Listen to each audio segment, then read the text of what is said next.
good, because we're live and I accidentally hit the button. Mm. Hi, everybody! Guess who's on time today? Also, I'm in a really awkward position because I'm not on my normal chair. I'm in one of those Twitch thought chairs. You know the kind. The Twitch A little thoughtiest of chairs. a mound of cushions for you to sit upon to show off your short skirt all the more seductively. The really low kind without any back support. Oh my god. Mm. I thought this would be a good idea, but I don't know about it yet. We're gonna find out. I'm adjusting the vantage again because I'm not satisfied. Hi, everybody! How are we this fine evening? I hope everyone is well. We have Evolved Potato in the chat. We have Cavalier. We have Lord Famine. We have TOS. We have Cynic. We have Lion Patriot. We have Abaddon. Abaddon, of course, trying to steal my donuts. Did you know that I had donuts, Polly? Because I didn't. You had donuts? I have donuts to steal. I wish. Yeah. All I have is my cocktail for the evening, which is hot chocolate, Swiss Miss hot chocolate, and Kahlua. Mm-hmm. It's funny. I'm drinking something chocolatey as well. Ooh, what are you drinking? It's a chocolate coffee bourbon situation. Iced So coffee. you're huge. Well, no, this one's ice coffee. Oh. Interesting. So, we are doing the cocktail hour fully this week, which I'm happy about. I'm trying to get this window to minimize a little bit better so I can see everything adequately, but no! It doesn't want to be cooperative. Fine. Be that way. Anyway. Hey guys, guess what? I got a haircut. I got like a whole 3 inches off. Yes, this is 3 inches of hair gone. So now you can see the bottom of it in this window. But was that the point? So you could get it all in frame? No. The point was, like, so I go about 6 months between haircuts, and so it was time. It was most certainly time to get a haircut. And luckily, when I went up to the cabin of the woods, I have a cousin who was also up at the same time. Or their girlfriend is a hairstylist, and she brought all of her hair implements. So we all, like, my entire family has now had a nice haircut from our cousin's girlfriend, and she did a really good job because she was doing it outside in the wind with just a spray bottle, and like obviously it turned out really well for what it was. So I don't know, I might change my hairstylist like forever now. I'm enjoying your survivalist mug you got there. It's a pretty fancy beverage vessel. Yes, it's a Yeti. Is it a Yeti too? It is a Yeti. Nice. My family it's actually kind of embarrassing, but my family is all about the Yetis. We have the Yeti coolers. We have the Yeti tumblers. I think we even have Yeti wine glasses somewhere. Or someone does, I know that. Damn, didn't even know that was a thing. Mm-hmm. And Balak judges us most harshly for it because he's like, there are overpriced brand products that you just buy because of the brand. You could get the same product at Walmart for like 50% less. I myself have often wondered about that. I thought about buying a super fancy hot cold situation and was looking at Yeti. I'm like, how do I know if these are demonstrably different? And I went to reviews online to see, and there were no comparative reviews that I wanted to see. Like, could you guys have like bought like the Walmart brand, the super fancy 32-ounce Yeti brand, and then the whatever Chinese knockoff of Yeti, like Sasquatch brand, whatever. Yeah. And the Sasquatch brand. Whatever the Chinese Sasquatch is called, I'm sure they got one. Everyone has one. Yeah. Myth about giant furry snow thing out there in woods, sort of apish but man-like, you know. Yes. Anyway, and like, you know, been possibly a little bit scientitious about the whole thing. You know, put cold liquid in it and put a thermometer in each one and then see how long each one stays cold, that sort of thing. I could do that. I can do that very easily. You could do it. You could give consumers the information. A friend, a Yeti for Christmas, just so he could be like a part of the family now. Because he has no choice but to be a part of the family, and so now we've kind of like indoctrinated him. We got some Duluth jackets for him, some flannel, a Yeti, and something else too. But now he has all of like the basic essentials to be in my family. It's kind of sad, but it's also kind of funny. Thank you, Jojo, for the donation over on the Super Chats. Jojo is in the building. He most certainly is, and we welcome you with open arms. Thank you so much. And by the way, guys, Polly's links are also in the description, so you feel free to go follow him, subscribe to him, and donate to his potato fund, all your little heart's desire as well. Woohoo! And thank you again, Jojo, for the donation for the super sticker. He says, "Hey you." Or the sticker, it says, "Hey you." No, "Hey you." But yeah, I could most certainly do that. You're off in the cabin in the woods, so you're still maintaining the social distancing, I assume, in the quarantine? Yes, except I'm social distancing with my family. We're all social distancing together. But you guys have been quarantined together since day one, that kind of thing. Not all of us together. So my grandmother's been quarantined to her own house by herself, but my father and her daughter, my aunt, have been going over to make sure that she's got enough food to eat, that she hasn't fallen and can't get up, and all that other jazz, because she's of an age and she lives alone, but she can't drive, and she is one of those health risk people. But my aunt and her family have been quarantining. My cousin and his family has been quarantining for the better part of several weeks, because he actually had surgery in the middle of all of this. It was, I think, open heart surgery, so it was a big old mess. So he had to be safe, so his entire family who lives with him had to be safe. That's another, like, 10 members.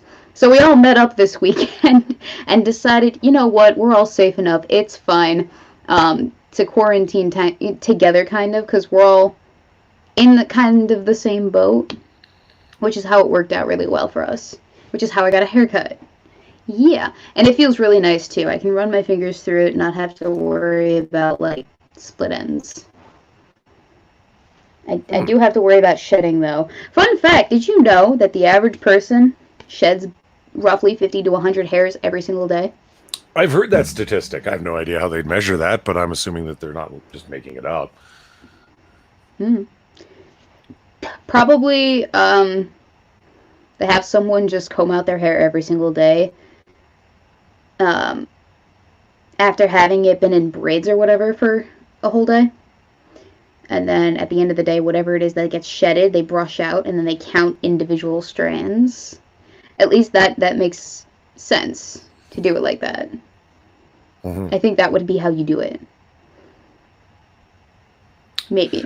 I don't know. Well, I was a little bit dismayed when you were talking about your haircut, because, you know, I've been hearing all over the news about those Confederate flag carrying alt-righters who are wanting to put old people's lives at risk just to get a haircut. Have you heard that news narrative? Okay, all right. You've seen the protests with the signs that are like, "Let us get a haircut, let us go golfing, let us get our teeth cleaned," or whatever. Yeah. The people criticizing the protesters who are making those signs are neglecting a very important bit of information that is regularly available to anyone, if you even have like a modicum of critical thought regarding this situation. And that is independent business owners like hairstylists who are, you know, not attached necessarily to a business but rent like office space and aren't allowed to go to their clientele and to facilitate that nonsense. Like, they get paid in cash and checks. They report it in a 1099 form. And at least up until, I think, the 18th of May, if I'm not mistaken. It might be a little bit sooner than that, but they're not capable of applying for that small business owners financial aid package. And even if they were, there's no money left for them anyway. So they're just kind of up in the air. At the very least, my cousin's girlfriend hasn't been working for the last month, hasn't had an income for the last month. And therefore, you know, this was kind of like one of those godsend moments of like, all right, so I brought all my stuff. I can do your hair if you need to. And she wouldn't take our money, but like, we had to kind of like force it upon her, like, take my $20 for a haircut, please, please, please, please. So that's a thing. That is a thing. What we're neglecting is there are small business owners who aren't getting paid, who have no money, who have no access to the same kinds of financial aid that normal people out of work in these circumstances who aren't going to work would. And it seems like no one gives a fuck about them for whatever reason. They're willfully ignoring these people just because they're looking at a very limited scope of what this is. There is entirely a logical way to open up the rest of the country in such a way that it doesn't overwhelm the healthcare services, because that was what this was all about, right? It wasn't about impeding deaths. It was just about flattening the curve so we don't overwhelm hospitals, because you can't stop all coofs from killing people, but you can certainly slow that curve, flatten that curve, obviously. That's what this was all about. But I see no reason why it's not feasible to send people back into real life, maybe a little bit more controlled with a little bit more awareness, but now that we have a higher level of preparedness, I don't see why that's not a thing. Unless your goal is to completely eradicate all infectious diseases just in one fell swoop, which is ridiculous. Well, yeah, and they talk about like all infectious diseases because like with increased COVID-19, it's going to stop people from getting all sorts of diseases overwhelming the system at one time because more of the medical system's resources are going to be required to deal with COVID-19 as well as every other thing that's normally going on, like Tipitus. You don't want Tipitus, weebs. What the fuck is Tipitus? Tipitus dick! Thank you, Lenny Stanfield, for joining our membership. By the way, guys, that is totally an option right now. We have early access, we have social access, and then we have extra access, which it's all explained in the join page if you would like to. That's a thing. All right, now, Polly, I will allow you to continue on with your horrendous joke. Funny! Oh my god! You really got me! I know there's somebody who laughed in chat. Someone laughed. Yeah, I'm 12 years old. Leave it alone. Yeah, you are.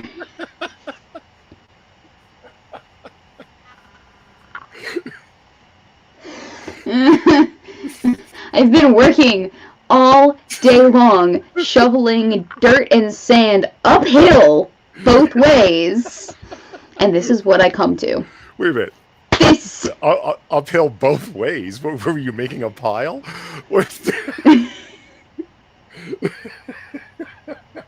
No, it just sounded like something funny to include in that. No, but I was wheelbarrowing dirt up a steep incline this afternoon and most of the day, as we were trying to prevent erosion by putting little wood steps in the hill down to the pier every 8 feet.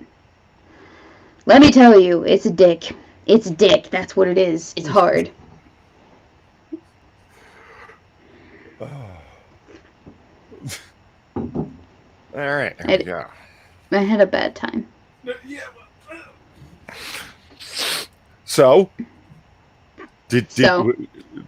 how farther along are you in your completion of the I was going to say MCU film watching, but more like all comic book movies? What was the date you set from date up? 1990? No, the 2000s all the way up to 2020. Nothing from the 90s. It was actually oh shit. Yeah, it was just the last 2 decades. Okay, so I can tell you exactly how many movies are left on my list. We have no, that's a book. Blade Trinity, Spider-Man Far From Home, and Joker. Those are the 3 movies I have left. Everything else is watched.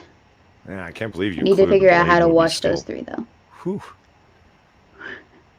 Yeah, the Blade movies are a 2000 thing. Even though the first Blade movie was from the 90s, the second 2 were in the 2000s. So. Getting closer. Steadily Yeah, on. The comic cinematic universe, specifically DC and Marvel, if we want to get super anal about specificity. So you ended up watching both Fantastic Four films before Fan4stick 4, right? Yeah. Yeah. Like The original Fantastic Fours and then the most recent one. And by the way, the original ones were so much better than the new one. Oh. Oh yeah. Yeah. Oh yeah. Yeah. If you watch the new I forget how they spelled that. They put 4 in the middle of Fantastic Four, so it was Fan4stick 4. For like the logo. It was terrible. The film is awful, and people kind of didn't like the original. They're on a certain level. Like, they were clearly going for a certain level of comic book corny. Not corny, campy. Yeah. You know what I mean? And yeah, they had their problems. Doctor Doom really sucked. He's my favorite comic book villain of all time.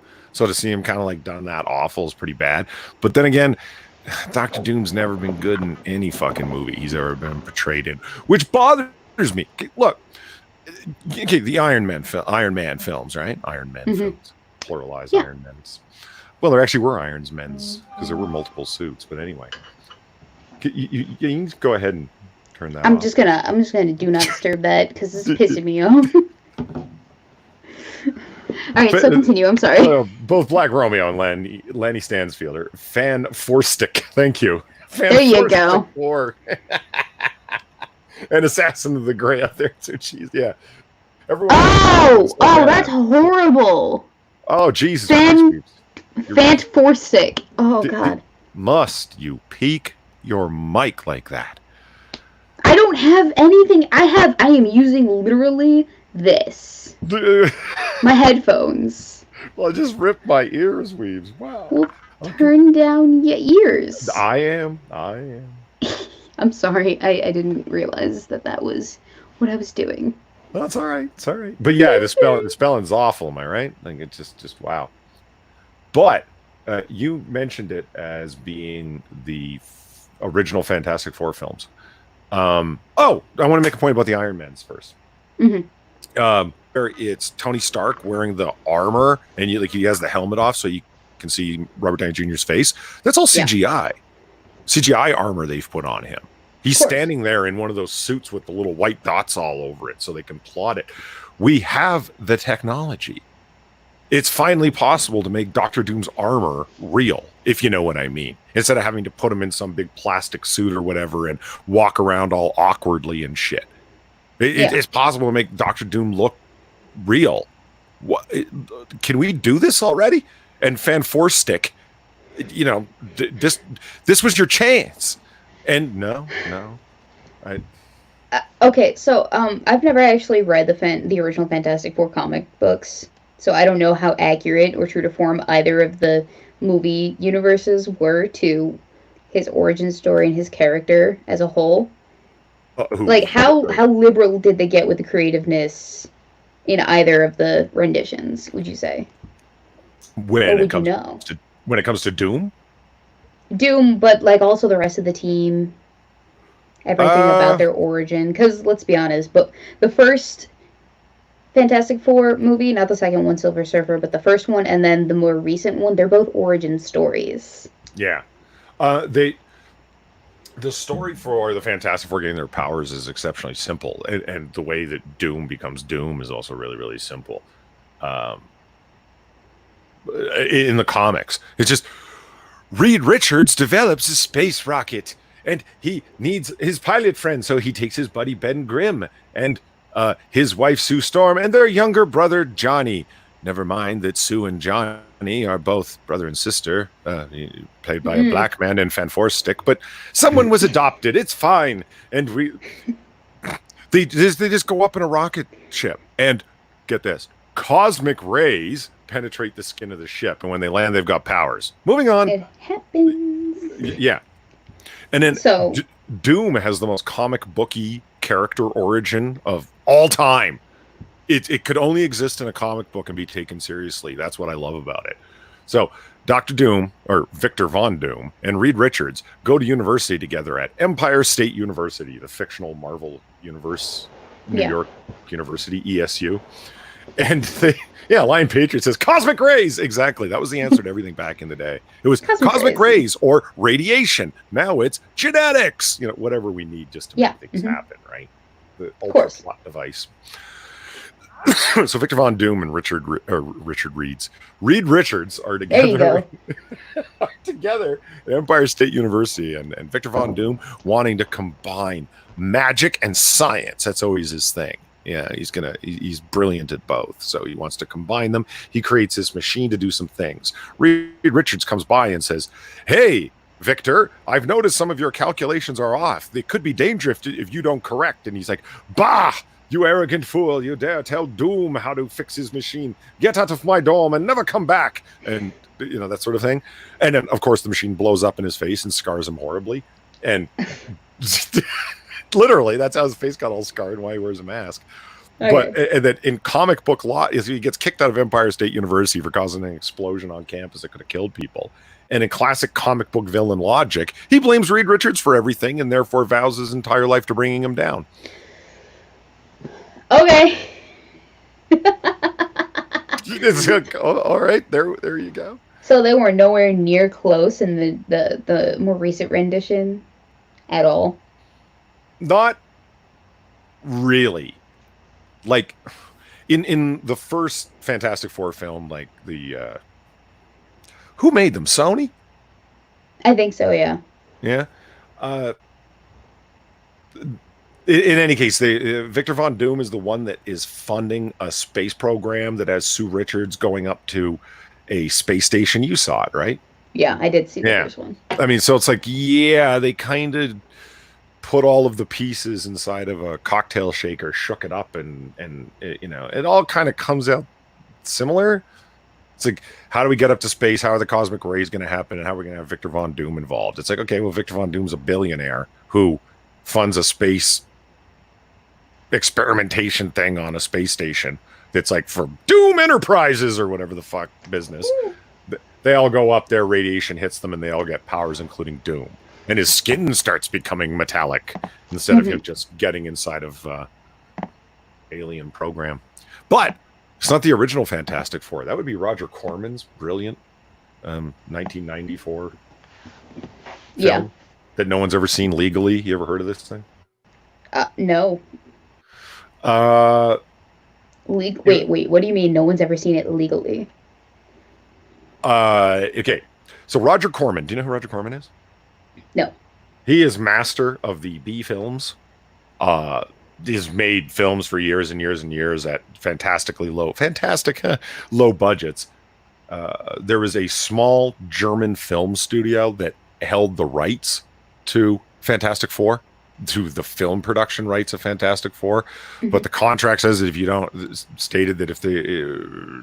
use these characters inside of a licensed product inside of whatever 5 years, 10-year period, they revert back to the original owner. You can't just store these intellectual properties. Lots of contracts read that way, right? That's why Sony kept cranking out Spider-Man movies. Yeah. So the rights wouldn't revert back to Marvel. Not only do they want to make money off of it, we need to keep making stuff out of it so the rights don't revert back. Makes sense. They're like, what's the cheapest way this small German film studio could keep the rights to Fantastic Four? Go give Roger Corman $1 million and say, make a movie. That's literally all they paid for it. They gave him a maximum $1 million budget. And since he's master of making something out of nothing, he made it. They never intended on releasing it. But copies of it have leaked out and everyone's seen it. So it's never received an official release, never come out on DVD or VHS or anything of the kind. So if you've seen it, you didn't really see it legally. You saw someone's bootleg of a bootleg, But I mean, look, it's all jokes aside, it's not that bad in terms of like fun camp. Like look at. Oh, I think I've seen like pictures of it. Yeah. About the Corman produced, never released Fantastic Four, etc. And their costumes look absolutely like they did in the original comics. That's super true to form, though. Wow. Secrets, lies, conspiracy, betrayal, and look at Doom. Oh wow! If you accept it for what it is, like what you're getting going in, It's not bad. It's a fun popcorn muncher. It's fine. I'm And a big fan of those. I had, all jokes aside, I had way more fun watching this than I did Fan4stick. Fan4stick is Yeah, just such a ball of fuckery. Like this is just yeah. it looks like a college film done to an extreme. Therefore, just a hell of a lot of fun. I had that film or that feeling for the new Fantastic Four. I also had that feeling when I was watching Ghost Rider. Something about vengeance. Spirit of vengeance. There we go. Something about that's what they should have called it. Ghost Rider. Something about vengeance. Loki, you're not wrong. Oh gosh, no, how they shoehorned the Ghost Rider was originally an angel type nonsense. I'm like, Right. there was a better way, even if you wanted to include that. That was not the way to do it. And all right, I'm curious, how would Johnny Blaze, is it Johnny Blaze? Yes, Johnny Yes, Blaze. Ghost Rider's character, yeah. Yeah, Johnny Blaze. How would Johnny Blaze go across seas on a motorcycle without accidentally murdering an entire crew of people on a boat? Unless he flew. But would he fly? I don't know. Because, like, how would he transport his motorcycle? Or would he just buy a motorcycle overseas?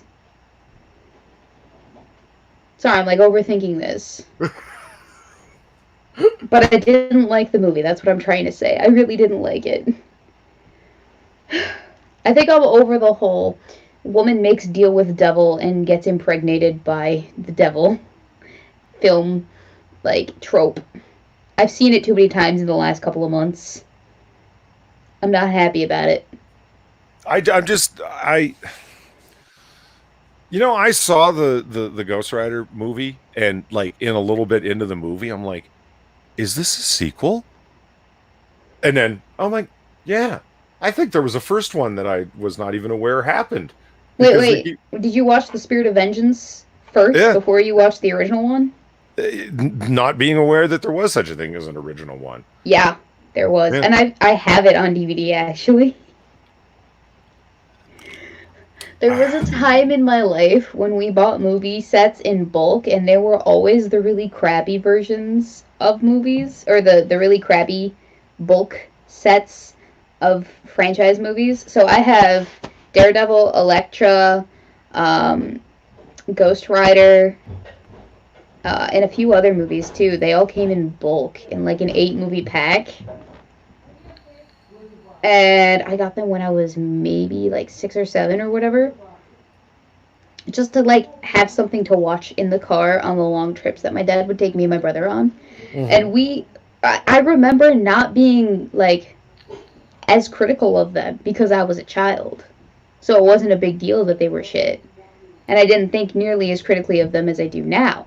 Now, though, now they can't get away with that. Looking back, I'm like, wow. Not even nostalgia goggles can save this nonsense. Right. There's films like that. Yeah. Thank you, Lanny Stanfield, for the donation over on the Super Chats. I know nothing about Fantastic Four, but here's some money anyway. Much appreciated. Thank you so much. Our prostate brings up the 1990s Captain America film. Yeah. Oh, it's the one with Reb Brown. There's two, right? One is in the 80s and then the other one is 90s. The 90s one with Reb Brown is, oh yeah, great popcorn film. It's legit bad. You have to point and laugh to have a good time, but that's fine. Oh, and it's got Ronnie Cox, and anything with Ronnie Cox is just right away better because he's awesome. I wouldn't know. The actor, Ronnie Cox, no? I don't know who that is. He's an actor. What? He's an actor? Yeah. No. Have you seen Total Recall? Maybe. Schwarzenegger, Total Recall? Maybe. I'm not really good with names and faces when it comes to famous people. I barely know who Kylie Jenner is. Have you seen RoboCop? Yes. Okay. Do you remember the head of OCP? The executive vice president who ran the Ed 209 and gets shot and thrown out of the building. Spoilers at the end of the film by RoboCop. Very, very vaguely. Not enough to actually have a face. Oh yeah, I already processed it. Dick Jones. Yeah, that was the character's name in the film. Yeah, no, I'm really not good with names and faces. See, that's one of the reasons that Total Recall was so epic, is that people fail to recognize this all the time. It had both Ronnie Cox and Michael Ironside. I mean, what the fuck? I mean, that automatically elevated that movie to epic status before a script was even made. Just the fact that those two actors were on board. I wouldn't know. Michael Ironside's just fucking great. Yes, I know. I am young, Pat. Don't you Weebo me. I get it. I am a child compared to all of you adults. I'm sorry. Hey, what's up, Ed? The my chat when I pop it out running through my potato fund, my potato fund, is always running like 5 seconds behind. So I'm like, Pat, where's Pat? Oh, there he is. Oh. It takes like 5 seconds for it to pop up. Sorry. Yeah, there's talking to Weebo, and well, it's like access to films or knowledge of films just generally. Number one, I've never bought this thing that it's like, oh, I'm young, I haven't seen it. The majority of films that I think are the best happened before I was born, so your age is no excuse. It's like the 70s is one of my favorite periods in film, and then the 1940s is one of my favorite periods in film, and it's like both before I was born. So okay, so to be fair, it's not that I haven't seen a lot of films from before my time, because I have. My dad's made sure of that.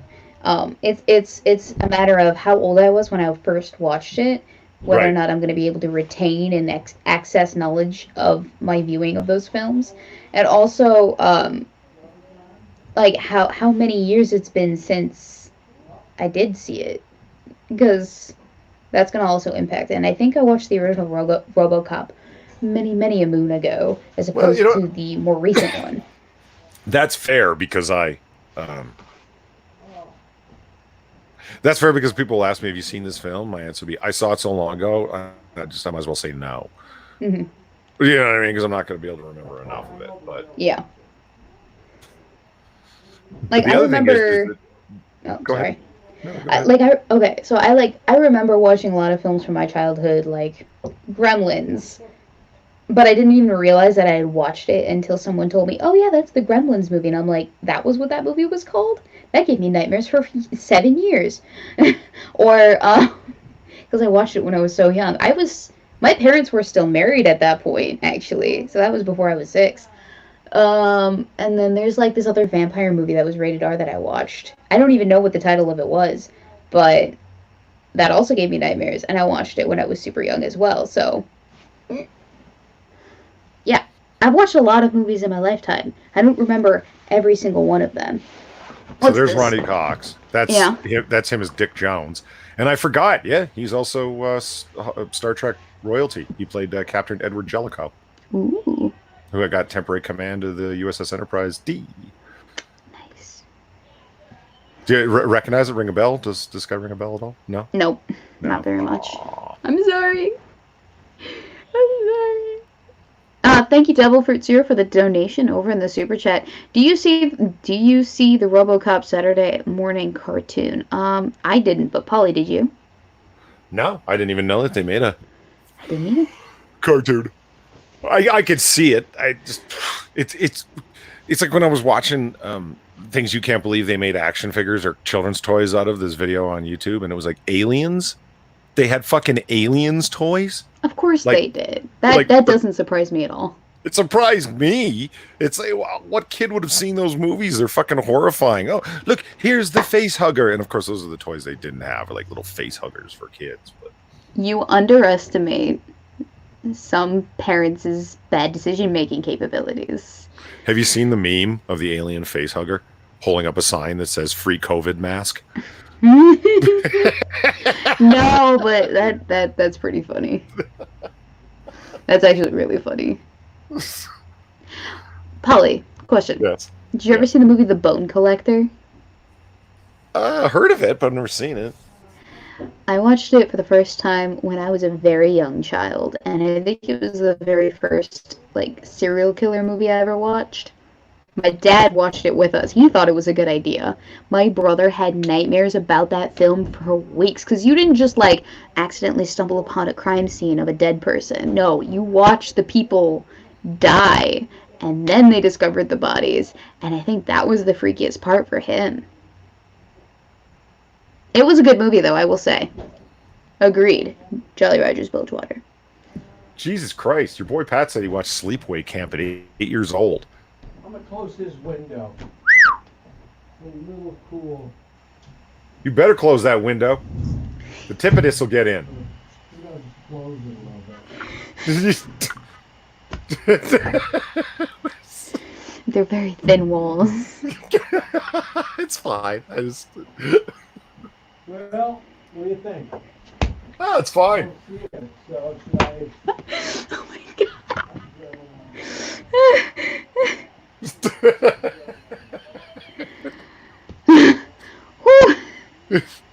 You're having a conversation and only one of you can hear the other.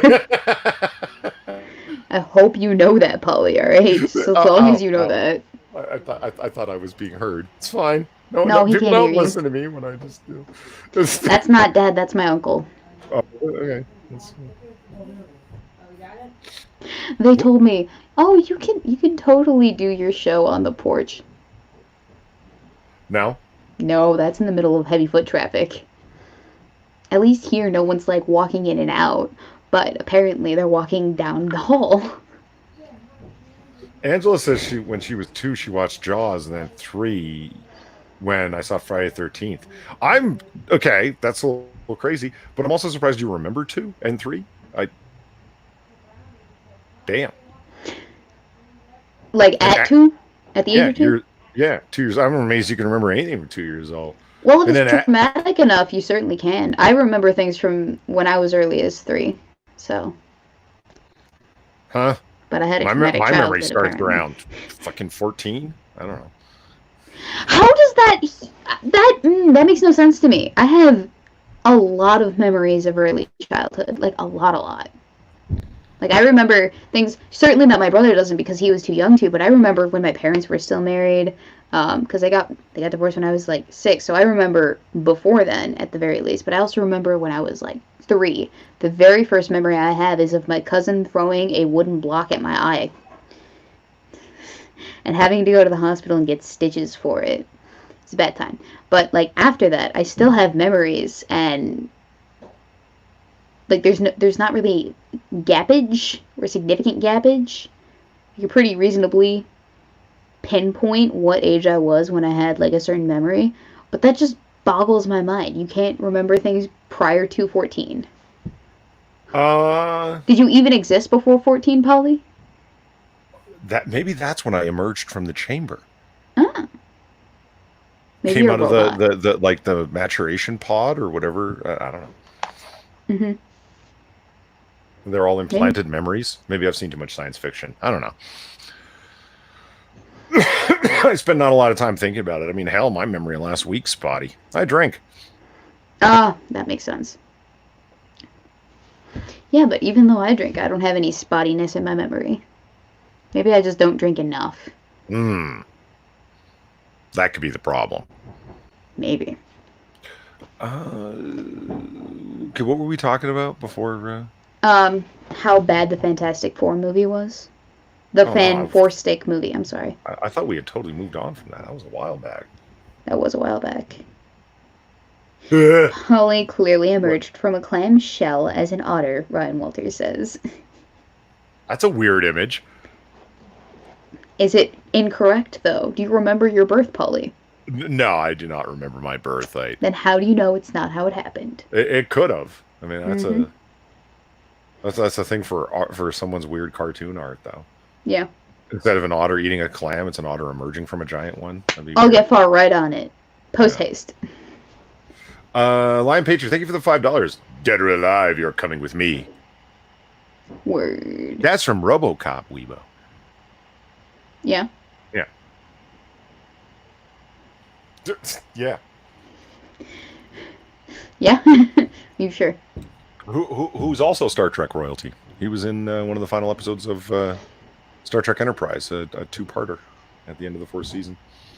So is Star Trek something that I should waste my time with? Well, you could just go ahead and reform that sentence and ask it properly. So, Polly, do you think it is worth my while to enjoy the Star Trekker? Yeah, there's over 700 episodes to watch plus 13 films. Jesus. Yeah, I know. Well, welcome to my world. No wonder it took you 6 months to finish our collab. No, it just kept getting backburnered for reasons that I explained, mostly technical. Yeah, but I'm still going to tease you about it. Give generously to my potato fund. The Jan Valid says, Star Trek TNG only, and then Lion Patriot says Deep Space Nine, and then Mr. Adams says not even once. Well, see, there's the thing. Hey, what's up, Mr. Adam? I haven't seen you in a minute. You just read the Sparks notes on Star Trek. Is it worth watching? I don't know. It's kind of like get somebody's recommendation for the best Star Trek episodes, like meaning if somebody hasn't seen Star Trek before, what would you recommend is the exemplar episode from the series? Its best introduction, all the characters and stuff from each of the series, from TOS, TNG, TAS, DS9, Voyager, and Enterprise. Because the canon ends at Enterprise, if you didn't know. I didn't. Yeah, Discovery. How would I know that? Well, because I'm telling you, Discovery and Picard are both highly financed corporate fanfics. They don't count. So kind of like the most recent Disney Star Wars films? Yeah, just go ahead and ignore them. They're highly financed corporate fanfics. They don't count. Yeah. Oh, speaking of which... Yeah, anyway, so just really quick, just watch one episode from each thing. If you're going to like it, you're going to like it. If you're not, the one like best of episode should, that'll give you a strong indicator whether, should you waste your time with it? Oh, that's a good way to find out. Okay, cool. Yeah, give me a list of your top 10 favorite episodes of Star Trek and I'll give them a go. Oh, Jesus Christ, I'm not giving you top 10. You'll create a fucking spreadsheet and start branching out from there, and I'll hear from you in 4 years when you've... No. You're so severe. Wow. You really think I would do such a thing? Yeah. I've seen your spreadsheets. Yes, I do. What? You've not seen all of my spreadsheets. And all of their cross-referenced complexities? Dude, spreadsheets are the best thing since sliced bread. Let me tell you. Don't get me wrong. I love spreadsheets. I just don't think one should be plotting their life with them. Anyway, you were going to tell me something. Yeah, okay, so I have a Steam account, and I have things on my wish list, and I put Knights of the Old Republic on the wish list. And it went on sale for like $5 this weekend, so I bought it. And I'm super hyped to play it. As soon as I get my new motherboard. Which, by the way, it's going to take a little bit longer, because they had to send it back again. So now Jolander and I have worked out a new way to get me my motherboard, and hopefully it will get here in a short enough time that I can reconfigure everything appropriately and start actually playing game stuff. So I'm super hyped about that. Super hyped. What game was it? That was the one thing I missed. Knights of the Old Republic, Star Wars. Oh, nice. Yeah. Nice. I've heard good things about it. Yeah, but I haven't ever played it. I've definitely heard good things from people who are fans of it. So I'm excited. Super excited. Yeah, when I finally get my computer up and running properly, give generously to my potato account. Links in the description, guys. I am going to make a Twitch account, if only so I can watch like Irate Alex and Chaos Eve do their streams over there. The streams? Yeah.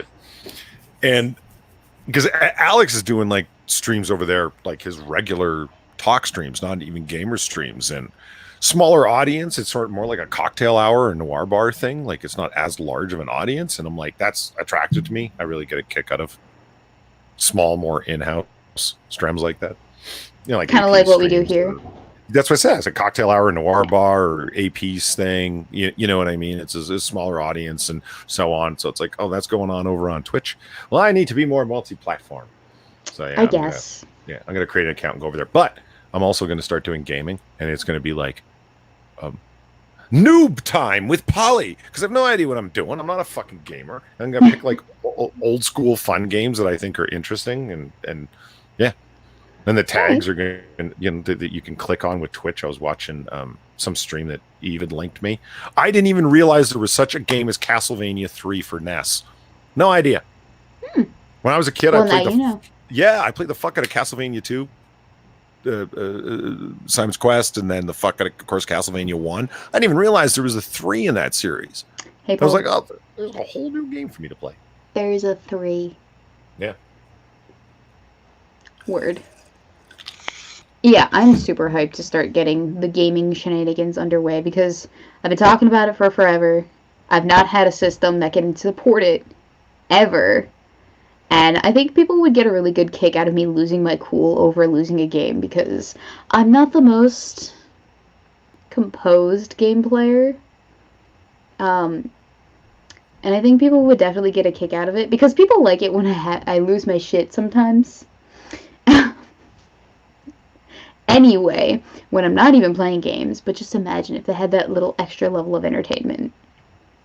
It seems like gold. A gold mine. Mr. Adams says, wait, for real? You didn't know about 3? No, I didn't, man.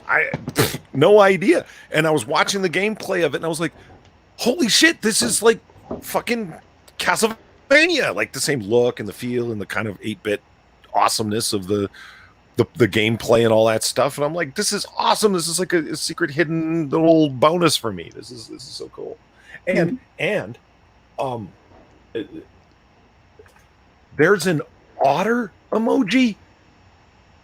Probably I didn't know otter that. Emoji. Look, there's an otter. Memes of destruction. Put it up. I'm like, wait. Oh, wow. That's an otter emoji. And so I just typed in :OTT. Oh my god, there's an otter emoji. I had no idea that was a really thing. Yeah. Oh, look at that. Yeah. You know, if you gave me like a backgroundless image of your otter, I could put it in with the emojis on my channel. Oh. And you could be an actual emoji. Yeah, I've got plenty of pinging images of Far's otters and such. So yeah, I can totally hit do me that. up with that nonsense. Because Potatoes is I still want you to play Black Sad. Yeah, I looked at it and that game when you told me about it, Evolved Potato, and it's like, yeah, I do want to play it. White Knight is another game that I was looking at on Steam, sort of noir detective, high contrast game. Oh man, yeah, I'm gonna play all these the 1997 point and click Blade Runner. That's gonna be one of the fucking games that I stream the hell out of on Twitch. It's gonna be so much fun. It's gonna be so cool. Yeah. You see, I I put the little emojis in the chat.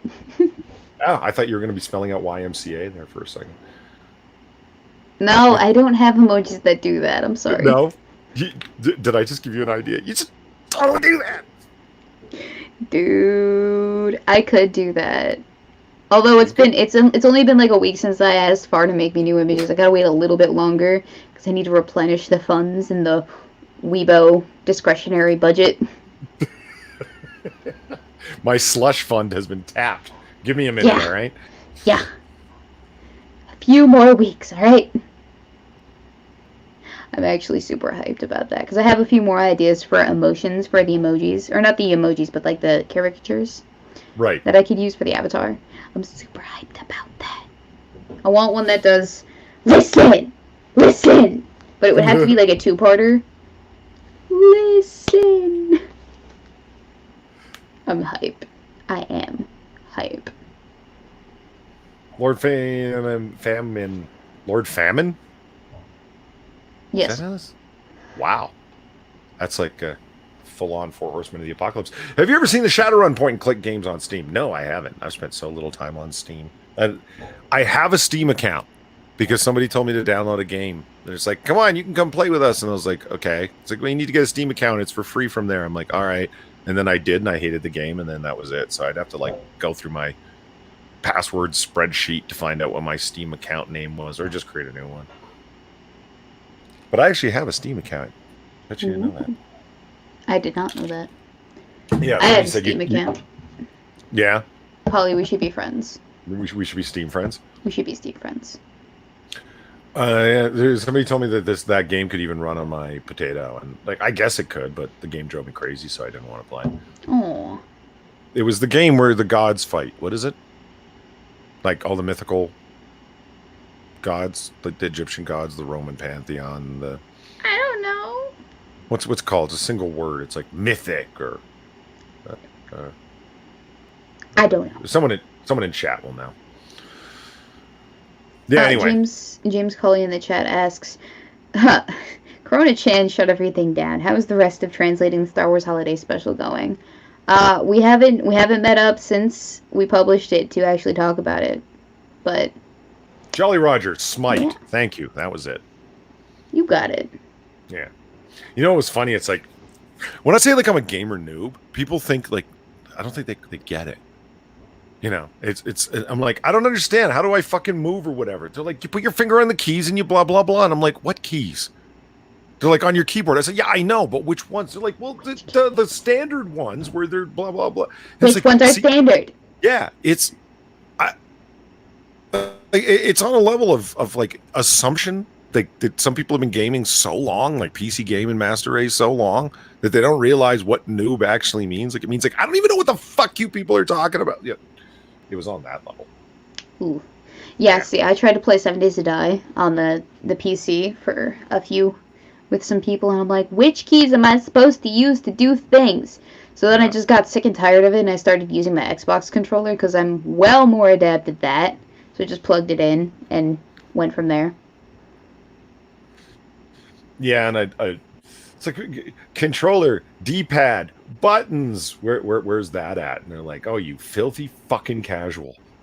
Yeah, yes, I am. I am a filthy fucking casual. Yeah, and that's what I mean.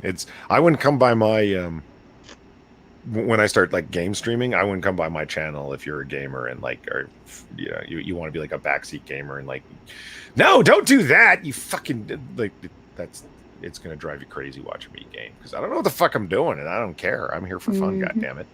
Yep. It's it's gonna be there's gonna be a learning curve for me when it is that I start gaming. For you people, you're gonna have to sit through it and watch me get accustomed to actually gaming in the way that people genuinely do. What's a 10 key? Ryan Walters asks. Yeah, I don't know. I genuinely do not know. What's a 10 key? You mean the 1 and the 0? What's that? Yeah, I know it's WASD, but like I'm not calibrated appropriately to be able to use those adequately without being extremely slow about it.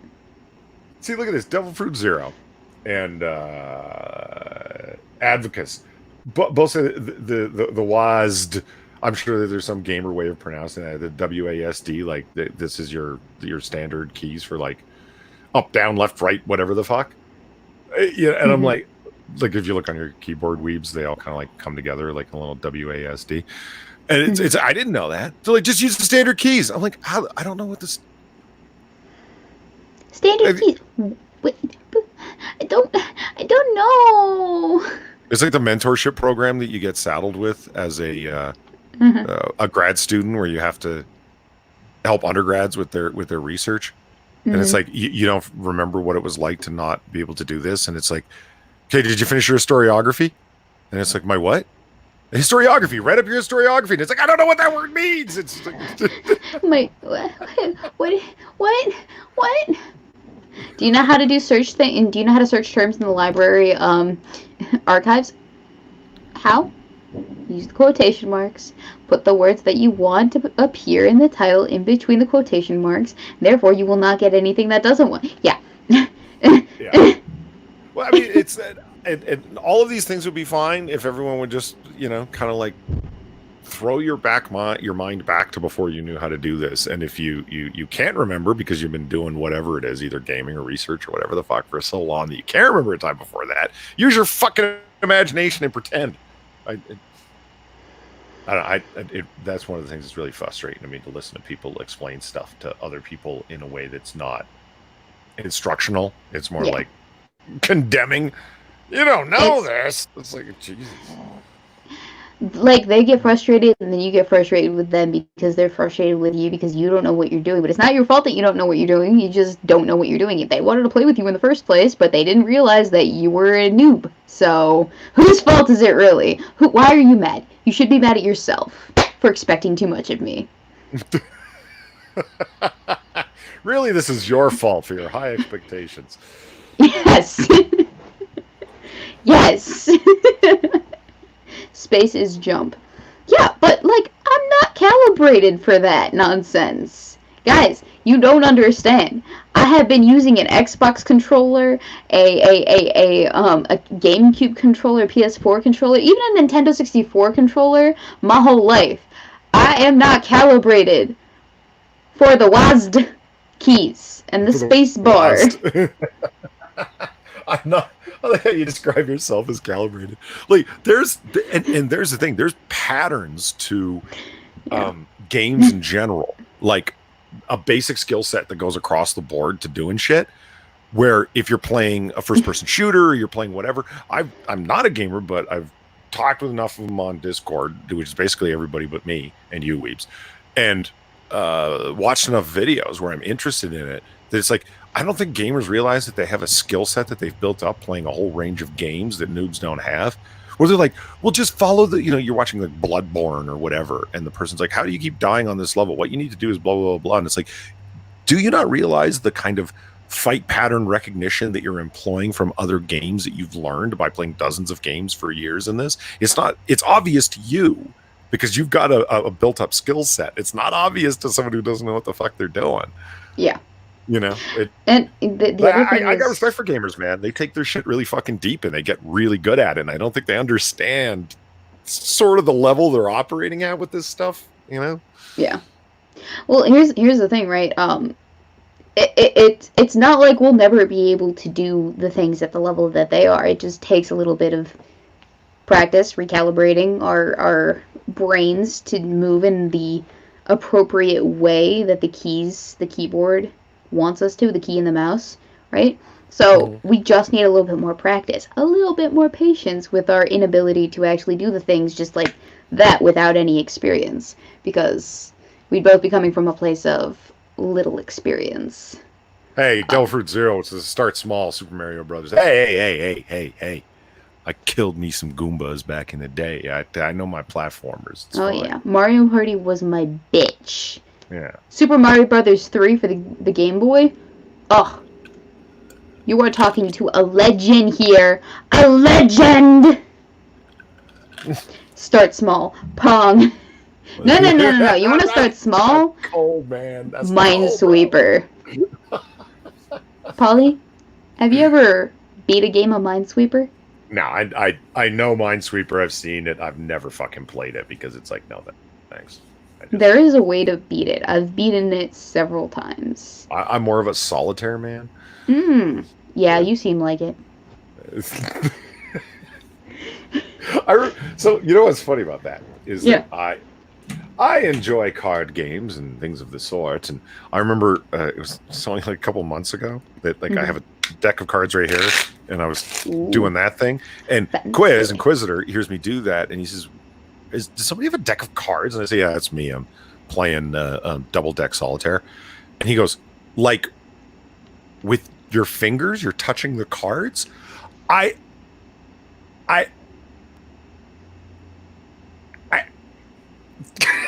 I was at a loss for words then as I am now. Like, I can't believe he actually said those words in that way.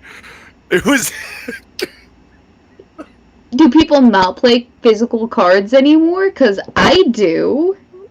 For my birthday, I played a game of Shanghai Rummy, and I kicked ass without winning a single hand. Like, I won the game without winning a single hand.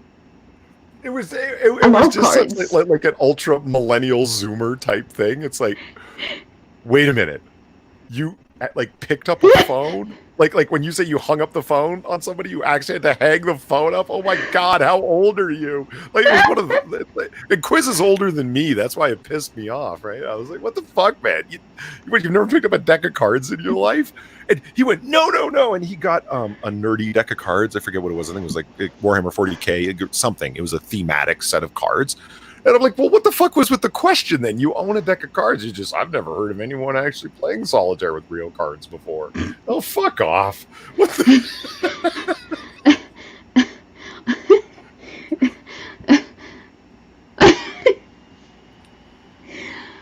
Oh, okay.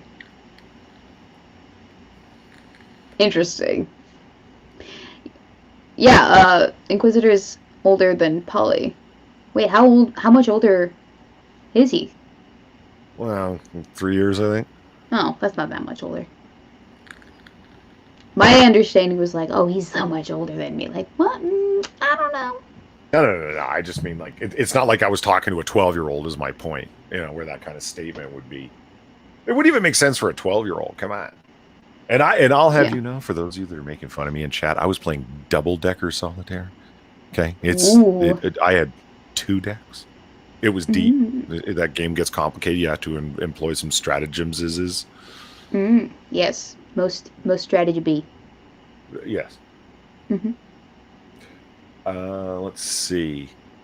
Okay, so we. Yes. I'm sorry. Were you going to read something in chat? No, I was gonna ask if I could go to the little girl's room. Yeah, you totally can. Are you sure? Yeah, I don't think you need my permission, but if you want it, Can you entertain yourself without your 2 decks of solitaire? No, I have actually have a single deck right here, and I can totally entertain myself until you get back. All right, I will be right back. Flip through some hentai and some cards. It'll be fine. Appropriate. Cool. Yep. All right, I'll be back. Zombie Teddy, yeah. So Polly double-fisted playing with himself. Really? That got me actually interested in going on to Amazon and looking at some of the thematic cards after Quiz showed me the cool ones that he had. There are some really sweet decks out there. Like whether you're into D&D or Animu Girls or whatever the fuck, there's all sorts of super cool decks where I'm like, hey man, I think I want to order some of these. I love card games. I'm big into a lot of different games, especially when gambling's involved, because when there's stakes, that's when the game gets interesting and you really start paying attention. The million different kinds of rummy, especially cutthroat. Poker, not so much, because everybody out there seems to think once they've played poker once that they become like a super Vegas strategizing poker master. It's kind of annoying. I blame showing poker on sports channels personally. Tentacle Sama. I don't know what that is, Ryan Walters. I'm assuming that's some kind of sick hentai. I was just cracking a joke. I don't know any tentacle hentai. Don't lose your t-shirt in those solitaire tournaments. Yeah. The moment I start losing against myself and getting mad, it's, that bastard Polly's always one step ahead. You're not playing against yourself. Obviously, the goal is to not lock the deck up, as the saying goes. And when you're playing double-decker solitaire, which that's not just playing with 2 decks. There's certain fucking rules. The goal, there's so many different ways to lock the deck up along the way that becomes the strategy, is playing in such a way that you don't end up doing it. That's ironic. Scribe Light shows up and says, Weebo! At the exact moment when Weebo's gone. Oh, I'm back, though. I'm here. All right, Polly, were you talking shit about me? Yes, I was. I was actually watching one of Scribe's TEDx live streams. It was really interesting. It was pretty good. Yeah. The title of it escapes me right now. It was from 2 days ago, and it was... Yeah, they're pretty good. They're pretty entertaining. Scribe could definitely run the mic by himself. I had a good time. Have you been watching his live streams? No, I've been focusing on graduating college. Like hyper-focusing on that. Fucking priorities straight, Weebo. Jesus. I literally have... Okay, May 17th, we're having the virtual graduation. It is May 3rd. I am coming down the home stretch. If I want to achieve at least a 3.1 GPA. Hopefully. What? And I think I'm on track to doing exactly that. We're talking out of a 4-point system, right? Yeah. Oh. Why? Weebo, I thought you were a 4.0 student. Like, okay, now I just sound like an asshole. Fuck. No, I'm not 4.0 student. I am I am an A and B student. For the most part, there were a A's few. and B's should have you above 3.1. What the fuck? What kind Well, of? I was just about to explain that there were a Okay. few classes that I had with professors these last 4 years that I wasn't too happy about. You know, when you get the professors that not have something against you, but like you don't mesh well with the professor in the terms of like their teaching style / grading type versus the way that you learn as a student and the way that you perform. It's very rare, but I had like the same professor twice. This was in computer science, and kicked my ass. Really? Data structures. Don't get me wrong. I didn't graduate undergrad with a 4.0. Not even close. I just figured that you were like one of them 3.8, 3.9, or 4 students. I graduated with what, a 3.3 or a 3.4 from undergrad? Yeah. And then my master's program was a 3.9. It was the issue. Like I said, it was a very specific professor that I had an issue with that really tanked my grade, or my grade point average for the 2 classes that I had him. Computer systems and data structures really did not help me in the long run. The lowest grade I have ever gotten in my entire life was in that class, without failing. I'm still salty about it. Still very much salty about it. We were mentioning Balick earlier. I remember a friend of mine, he's like, yeah, I had a 3.8, and then I took classes in Latin. Yeah. Actually, my ancient Greek classes were easier than my classes with this professor. So, yeah. If that's any indication, I got better grades in ancient Greek than I did in this guy's classes. Ancient Greek, which if you've ever taken a dead language, Latin or Greek, they're a bitch. They are a bitch. Probably a bitch. But this guy's classes made that look like cake. Cake. That bad, huh? Jesus. I cried. It really sounds like you're storing the salt over it, too. Yeah, because it tanked my GPA. Tanked it. I'm so salty about that. Anyway, thank you the next 6 minutes for the donation over on the Streamlabs. This girl watched Cats for you all. She has post-Cats traumatic stress disorder. Dude, that deserves at least a shill via social media. But if you really want to throw that high five, saunter on over to the sweet Weebo merch link in the description, bro. I don't actually think I have it in the description, do I? Hang on. No, I don't have the link merch in the description. I'm so sorry. But I will put it in there after the show. I promise. Low-key, though, I will say this. I don't think it was wholly his fault, one of the classes at the very least.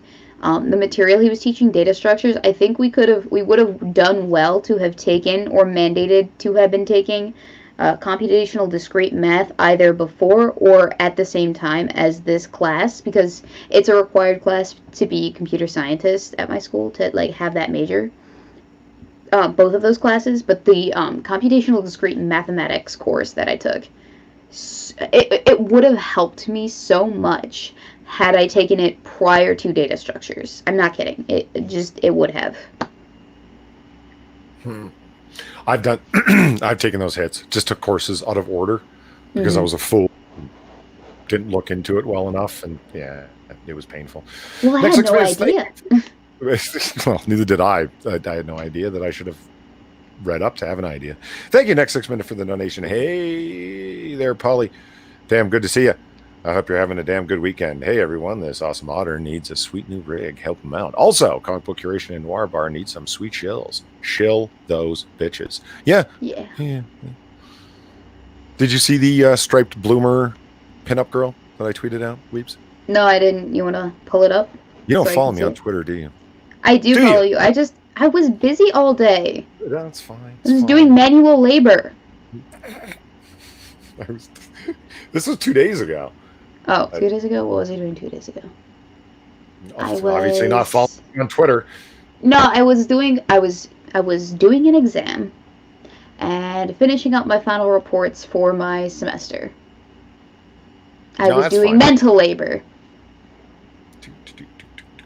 Home stretch, Polly. Home stretch. That's what I'm on right now. Light at I the end of the am tunnel. so ready. My education is almost complete. I am almost one of you normies. Not you, the chat. I'm almost an adult. One of them non-school people. Yeah, I'm almost a real adult. So you realize you just classified me as not an adult, right? Well, I mean, weren't you the one that told me that you took your scotch bottles and you threw them into your neighbor's lawn like every single night or something? Bourbon. Wasn't that you? Bourbon. That's right. But you did do that. It wasn't. He's not my direct neighbor. He's a few blocks down. Yeah, but you still do it. Yeah. You still do it. It wasn't intentional. It just sort of developed that way over time. It just started to be a thing that happened nightly, right? It's a routine. Yeah.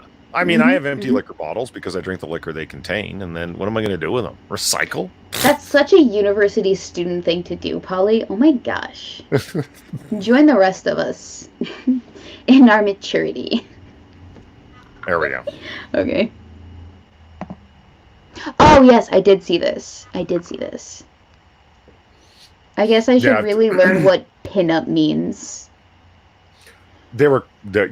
This is a classic painted pinup girl picture from, this one's from 1951, but they're all from the 1940s or 50s or early 50s.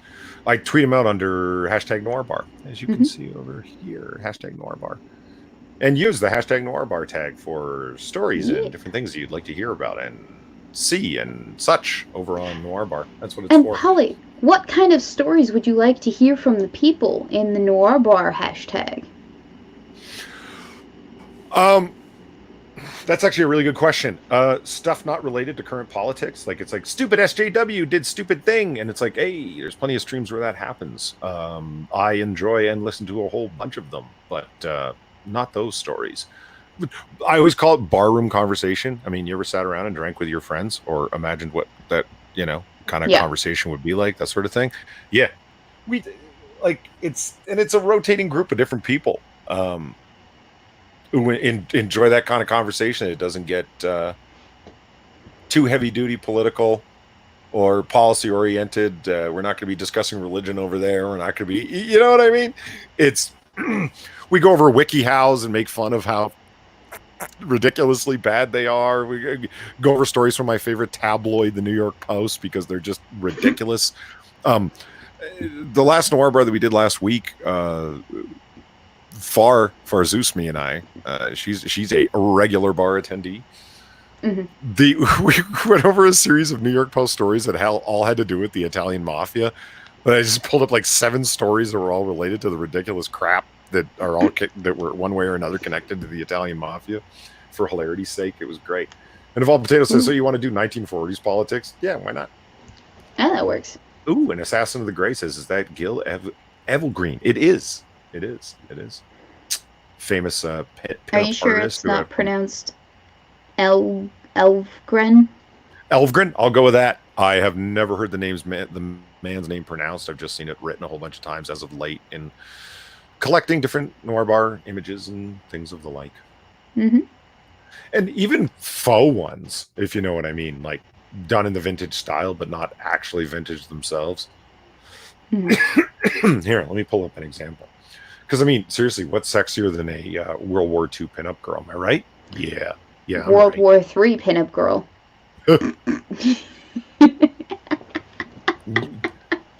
You mean an anime girl? Yeah. I don't know. Maybe. An anime waifu. That works. Let's go with that. There we go. That's the one that I sent out that grabbed the most traction. This one? Ooh. Yeah. Nice. Yeah. Yeah, guys. So hop on over to the Twitterverse. Use the hashtag Norbar for to give Polly a whole host of articles that he would like to cover within the bounds of his requirements. Anything you think that would be fun discussion. It could be just absolutely as general as hell, or just noir stuff you want to tweet. I tweeted out a whole bunch of covers of different pulp magazines, Shadow comics, from the 1940s, like the original Shadow radio plays. Anything that fits into that general era, and it doesn't need to be time specific. It's just I have comic book curation to talk about comics and all the politics in and around it, and Quiz Jack and I have a hell of a lot of fun with that. But Noir Bar is for generalized bar discussions. Any kind of general thing you think should be discussed that isn't Alexandria Ocasio-Cortez. See what I'm getting at? There you go. All right, so you heard the man. Polly wants non-political conversations on his Noir Bar. Yeah, generally we have fun over there doing it. And a whole bunch of people here have been by. Weebs has been by to hang out at the bar. That was a hell of a lot of fun. Yeah. Chaos Eve's been there. Your boy Pat's been there. Pat should come by more often, actually. He's up late hours. Oh, Pat should come by more often, but not moi. I tried asking you to come by, and you know what Weebo Jones is? Weebo Jones is one of those girls. Okay? And what do I mean by that? Excuse me. It's like, we should get together for coffee. And they say, yeah, how about the 23rd, which is a Thursday? I was like, that's 3 weeks from now. Like, she's one of those girls. Excuse me for keeping a schedule. I'm one of those guys where it's like, hey, you want to get together for coffee? And that means in like the next day or two. And if you can't, well, then hit me up when you can. Polly, I am a classy lady, all right? Which means I keep a social calendar, all right? Which I would have thought, given your obsession with being out of time, where you'd jump on board with. That'd be your thing. I'm just saying it's an inspired lifestyle, I schedule things that need to be scheduled, but Noir Bar happens on a whim, which possibly explains my low subscriber count. Maybe. By schedule, do you mean spreadsheet? I mean, depends. Google Calendars is kind of modeled after that spreadsheet mentality, right? But like not quite a spreadsheet. It's a calendar. Just with different time slots where things go. I mean, I've been watching AP streams for a while, like all the way back when it was like the Blunt stream with AP and Ghastly, when he was, AP the Frog, but like when you watch like the Blunt stream as he does it now, it's like, fuck, man, I got to pick up my game. This guy's running a slick fucking stream. It just, holy shit. His animations and so forth, and the style of it. I've never heard the guy stumble his words once. The master of the radio voice personality type is, AP runs a slick stream, and he does. The scheduling of it, like of certain days starting at a certain time with scheduled breaks and everything. It's like, AP, I'm gonna rip you off, man. I'm gonna rip off a whole bunch of styles, not the look, but certain techniques, because it's like, hey, man, it works. If you guys are watching AP, go check him out, man. It's fucking runs a great stream. Yeah. I do endorse that. But that reminds me of something that I noticed the other day. I don't like going and looking at my analytics, which possibly explains my low subscriber count. But I did the other day on one particular video, and I was looking at the different analytics that are available. 2 fucking thirds, Weebs, of the people watching videos that I put up, not just streams, just videos in general, are watching them on their mobile device. What? That makes sense. That blew me the fuck away. Because think about it. Is it just like for a specific video or just in general? And was this a live stream? Well, I didn't do a cross-reference tabulation, so it was across a number of edited videos and streams that I looked at for a grand total of like, what? My study had an N of 8. Okay, so let me explain why this is the case. I said that and Weaves understood. That was great. Okay, same. So the reason you don't why know what an N value is? Get good, scrub. Okay, so you do a lot of prolonged content, which means like you have upwards of 15, 20-minute type things that you're putting out for the most part. Not all the time, but for the most part, that is the case. That's the nicest way I've ever been called streams. long-winded in my life. I appreciate it.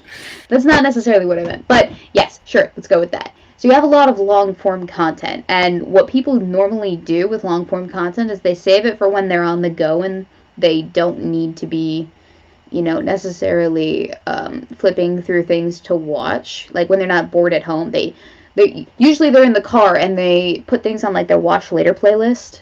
At least this is my speculations. They put things on their watch later playlist, and they're usually more longer form content, so that they don't have to, constantly go back and reselect what it is that they want to listen to, because a lot of it is consumed. The content that they're consuming is in a more podcasty type format, right? So like live streams, at least comic book curation, can be probably classified as more podcasty than it is live streaming show with a bunch of things on the screen that it is that you guys would necessitate people looking at, right? Same thing maybe with Cocktail Hour. The only thing people would really want to see on our thing, as opposed to just listening, is my lovely face. And maybe if they wanted to like communicate with people in the live chat. So if people are listening on their mobile devices, it's easier because they're on the go. They don't have to worry about like hauling their laptop to and fro or being centralized to where it is that their PC is plugged in. So that does make sense. I mean, I am continually surprised that, like, I mean, I'm willing to bet that is a factor going into how people are consuming the media. But I also think that the mirror imaging fallacy, is a factor here, because I do the majority of my stream viewing and stuff on a PC. Doesn't mean that everybody else is, and now it's just the majority of YouTube content is consumed on a mobile device. Yeah. I mean, when you go down, I mean, just look at chat as an example. It's like TOS says I do 99% of my watching on my cell phone. Gilcado, hey, Gilcado says, I'm watching this right now on a mobile while getting ready for work. The list just goes on. All sorts of people. Yeah, because your cell phone is really convenient. Yeah, no, and I get it, and I'm a fan of podcasts, and I absolutely consume them on a mobile device. It's just when it comes to videos and streams and YouTubeisms and all sorts of other things, I don't YouTube on my phone. I just don't. I mean, I do on occasion when something's like, but it's sporadic at best, is my point. Yeah, the majority of my YouTubeisms are happening on PC, and that is not the way the majority of people consume their YouTube content. And so it got me thinking. I'm like, Gilcado cracks this joke, like animations on the Poly Potato. Donate to my potato fund. It raises the question of what's the point? Like, look at all the effort that AP's putting in and the kind of stream that he's putting in, that there's a heavy video element to it. In the sense of, like, we're going to watch this video. Like, if you're not watching the video, then what's the point? And then comic book curation is much more video oriented than Noir Bar is. Noir Bar is much more of a audio podcast than it is a video one.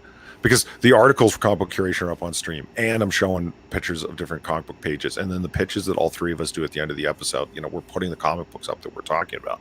So it's got a much stronger element. Not that you can't look at your screen on a mobile device. You absolutely can, be a tablet or whatever.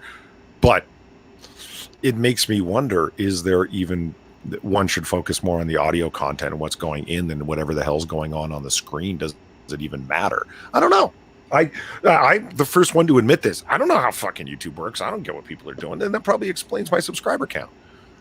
Well, so for AP's content, a lot of it is user interaction based, right? So there's a lot of donations that people put in. The chat is playing a hefty part in it. He's hosting a show, and I think the last time I watched it, it was a very clip centralized show, right?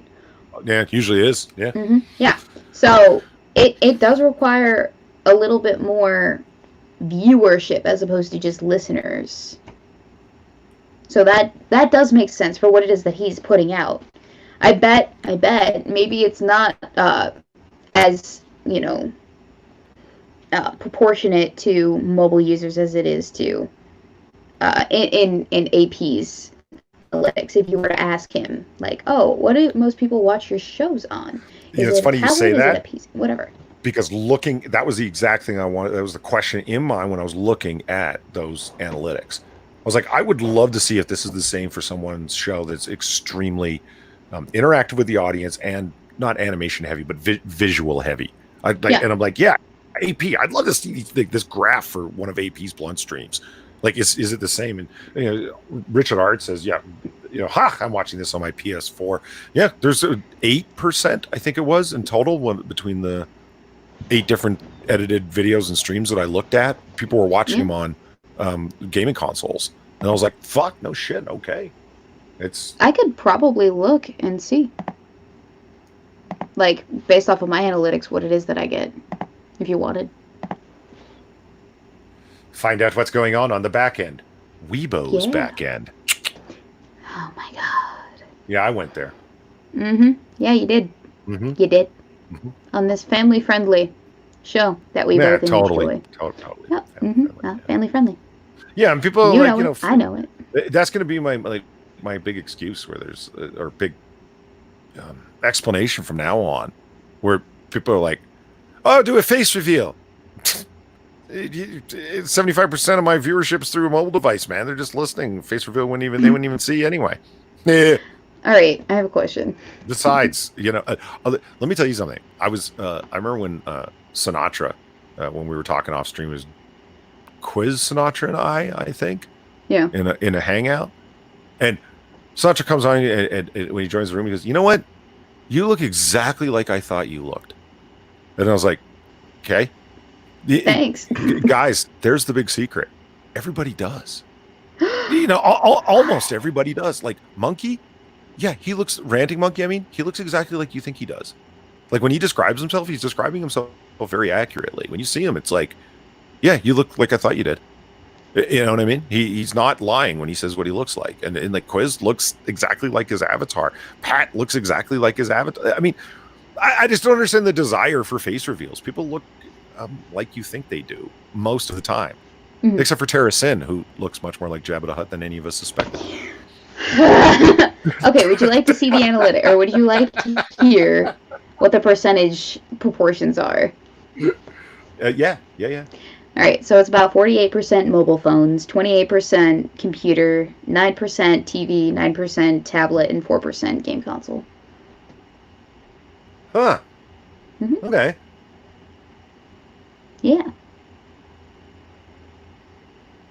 But the watch time, in regards to hours, that's interesting, because for mobile phone it's 41%, but for computer it's 34%. Interesting. Very interesting. Fall Potato says, surprisingly, I look nothing like my avatar. What? Are you sure? Colton Krill's like, I look like my avatar. Yeah. I look like my avatar too.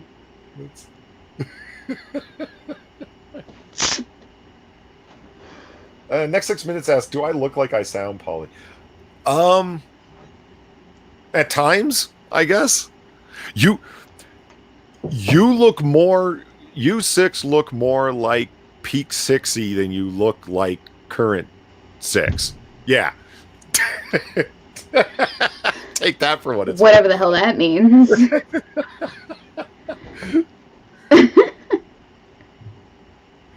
Okay, so Weebo. What? I was reading a book. You reading a book? Okay. Yeah, I know. They're these rectangular things pressed. I know what a book is. I'm surprised you do. Ow. It was a joke.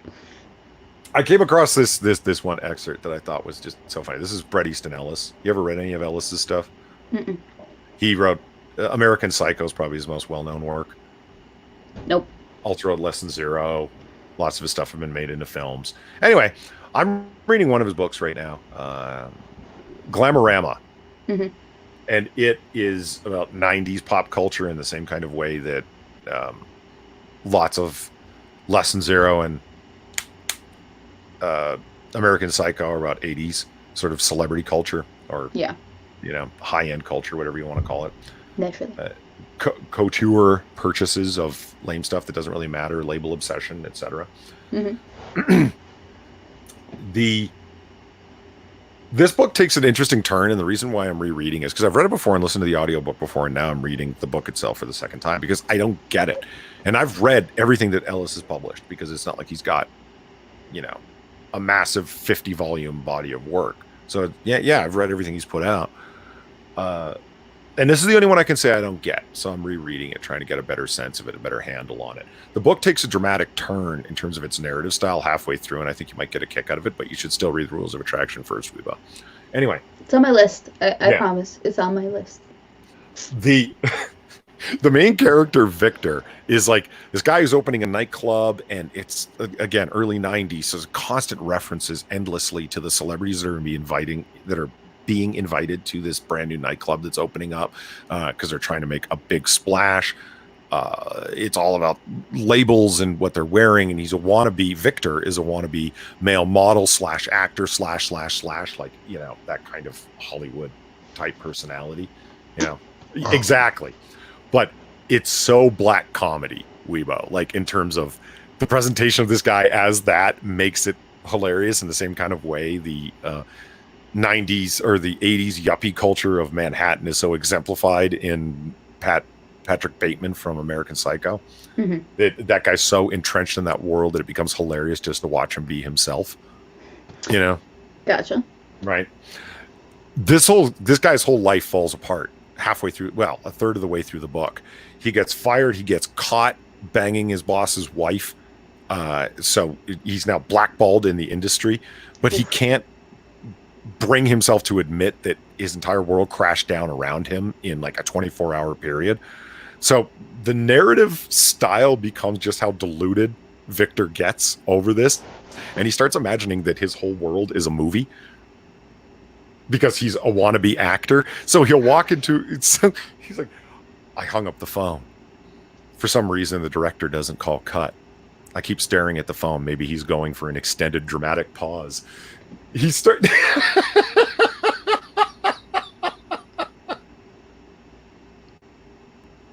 Reading that would be great. Oh my god, that sounds like a great time. It's fun, but you kind of really have to get like just play fast and loose with your sense of things and just kind of go with the flow to be able to absorb it all. Bret Easton Ellis is just such a wild writer that it's fun in that way. So he gets contracted by a mysterious lawyer. You can tell that Ellis had been reading a lot of Raymond Chandler at this time, and I saw him say it in an interview, and it's like, yeah, it's kind of clear.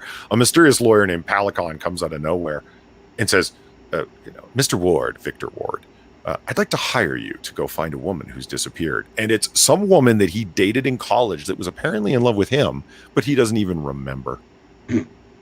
And she's disappeared, and her family's desperate to get her back, and they're very wealthy, so they pay this mysterious lawyer character named Palicon to do whatever needs to be done to find her.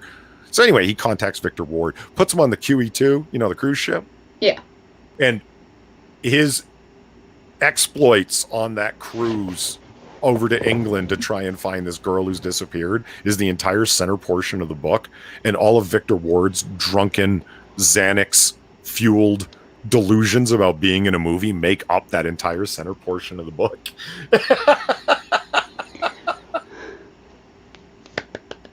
I think I found my next read after Rules of Attraction. Okay, so sorry for the whole run up and chat. Yeah, I know. It's like, what is this, a literary review? Not at all. It leads up to this one excerpt that I was going to read you now. It's real short, but it'll give you a sense of the kind of things that Ellis is willing to write like.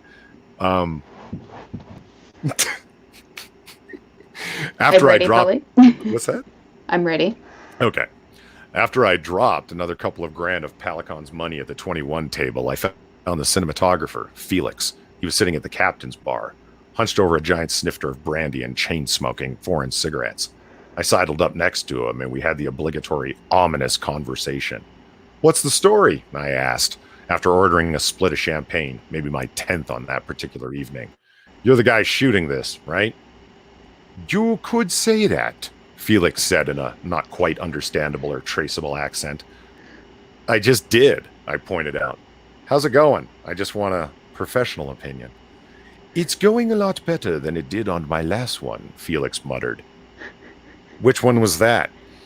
A picture called Shh, the Octopus. He paused.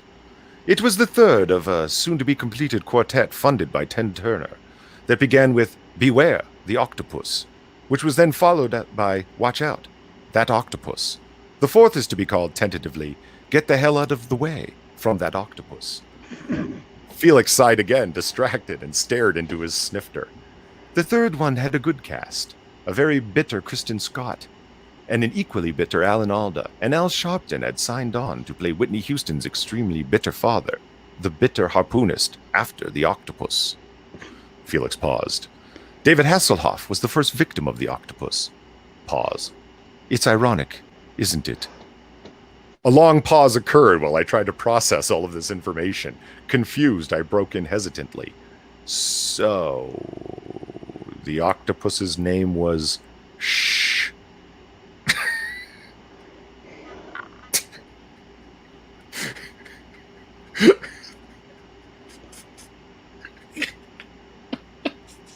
What?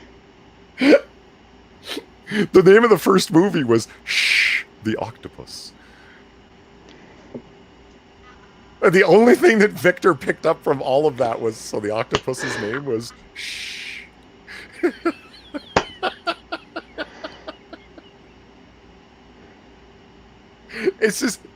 It's so who this character is, oblivious to most of the things going on around him and delightfully vapid.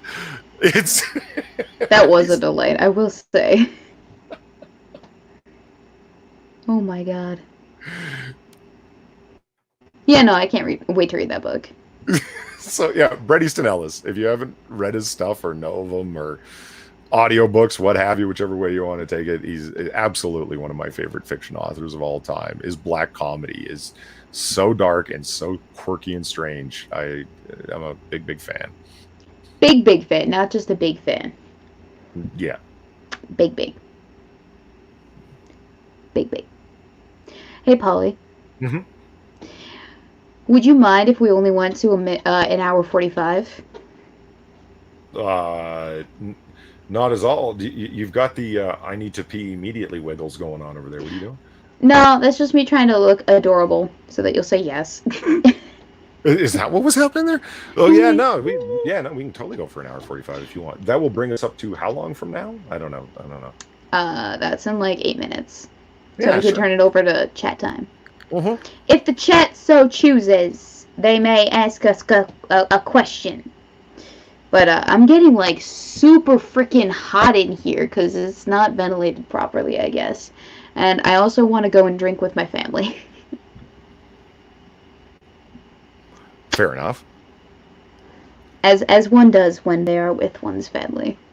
Plus, I haven't gotten to see them in like months because of all this whole coof thing, and plus I was at college for a while there, so this is the last time I get to see my brother before he goes back to university. Oh, for really? The next 12 months or so. What the hell? Those are long semesters. So he's going for summer school too. And Uh, I don't think he's coming back until the end of his second semester next school year. So, and I'll be working, so I won't be able to go up and visit him as liberally as I would have if I wasn't working. damn liberals. Thank you, Brian Shows, for the comment. By the way, thank you all for streaming on Sunday nights. Give me something to do while I'm trapped here at work. Well, you are welcome. I'm glad we could be of service to you, sir. Yeah, absolutely. Mm-hmm. So, does anyone have any questions? Yeah, GK Travels says, that book sounds fun. It does sound like a lot of fun, because it's... So, is he, like, under a delusion that he's in a movie completely, or is there, like, moments of clarity when he knows he's not, but he's method acting about it, or something, I don't know. It's never made clear, excuse me, that he sort of starts doing it and then kind of stops doing it. It's more like a coping mechanism that Victor is just running along with. It's never directly addressed, ever.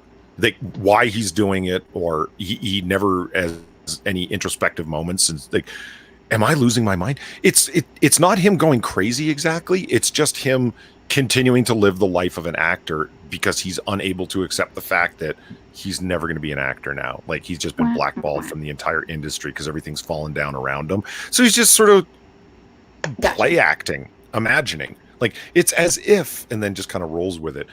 Every single one of Ellis's fiction books, without exception, are from the perspective of an unreliable narrator. You never know how much of what they're telling you is accurate or not. It's all from a first-person perspective, and it's thus their subjective perspective. So they tell you, the audience, the reader, what they want you to think. So they make themselves sound good sometimes because they're trying to, or bad, or whatever. You know, the essence of the unreliable narrator, and it makes it great because Ellis is gifted enough of a writer, skilled enough of a writer, to make it clear when the narrator's lying to you. If that makes sense. Gotcha. It's like when you read, a lot of people have seen the film of, I keep forgetting the name keeps slipping my mind, of American Psycho. It's not made clear in the movie. It's just like, he is a serial killer. And up until the very end, with the final scene in the movie that people talk about, it's still not made clear there. When you read the book, it's kept absolutely ambiguous whether or not he's actually killing these women, or whether they're all sick fantasies he's having. Ellis gives constant hints in both directions to the point where you can never be sure. And he's been asked about it since that book was published in 91. So was Patrick Bateman actually a killer or not? And his answer is always the same. He says, I don't know. I deliberately never made a decision whether or not he was actually doing these things or just having fantasies. I like that. I deliberately never made a decision. Yeah. Huh. It's because if I had, I felt that it would bias me in one direction or the other. That's really clever. I wish more authors did that, you know, with their, like, plot twists. Like, okay, so we're going to plan the book all the way up until this point, but I don't have exactly how it's going to play out in my head. I have an idea of how maybe it might play out, or I have two different ways that it could play out, and so I'll plot for either of those directions, but, like, make one more obvious after I've already made my decision. I don't know. It's like, I wish people were a little bit more clever about their writing, because I appreciate those little intricacies, you know? I do as well, and I wish people would spend less time on being artiste writers entering into long swaths of unnecessary purple prose just for the digging in their word bag because they can. The writing becomes positively postmodern in its stream of consciousness, and it's like, how is this forwarding anything in the story that you're trying to tell? Like, that's one of the things that I like about Ellis and Elmore Leonard. Their story is thoroughly unpretentious. And when you watch interviews with them, they are incredibly unpretentious people. They're just interested in telling a story and happen to be very, very good at it and crafting that skill. When you read their work, they're page turners, and you can tell they're being written by skilled authors, but you're never... I don't know. They're not the kind of books that pretentious people would like. They would consider them lowbrow. And good. Fuck you.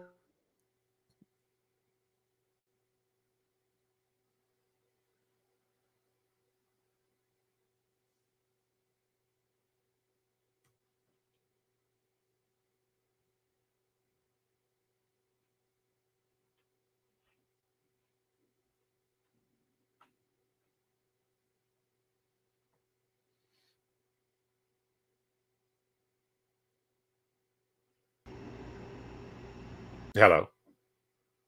Oh, are we? I thought that was me. Are we losing Weebo? What's going on? Press F in chat for me or Weebo. What's happening? I'm back. Oh, there we are. Okay. I like how it waited until, like, the very end of the stream to kick me off. That was crazy. I thought that was my potato doing that. No, it was me. It's the Wi-Fi up here. It's not always the most reliable. Which is why I was like, oh, my computer's working so hard. We need to cut the stream as soon as possible before it doesn't want to work anymore. Well, that's too bad because there's 2 excellent questions in chat that you have to answer. You're right. Okay, we'll get to those, and then I think we'll call it. So, what was it, Rich at Art? Yeah, Richard Art's first. Richard Art, been doing a lot of practice. I realize that I may have to go into freelance work instead of college. So the question I have is, how does one stay determined even when treading the unknown? Generally, I see it as like an opportunity. It's an adventure. It's something new and exciting, and that's what motivates me to persevere, like to follow through with what it is that I've dedicated myself to. Polly?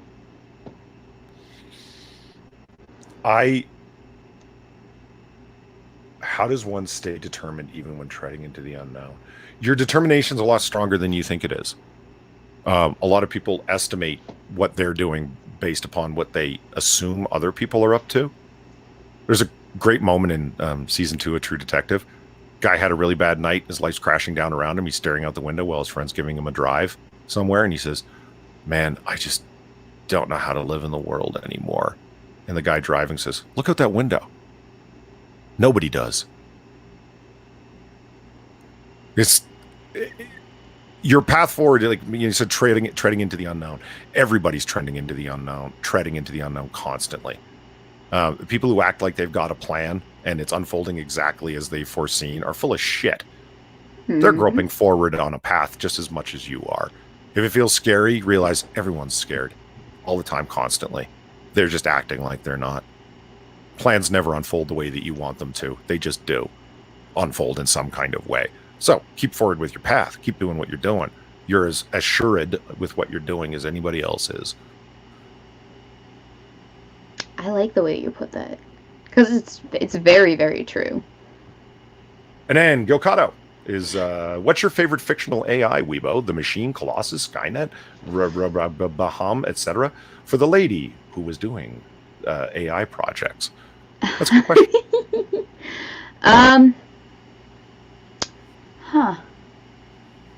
What's my favorite machine? That's not an easy question, because there are a lot of things to take into account. Like,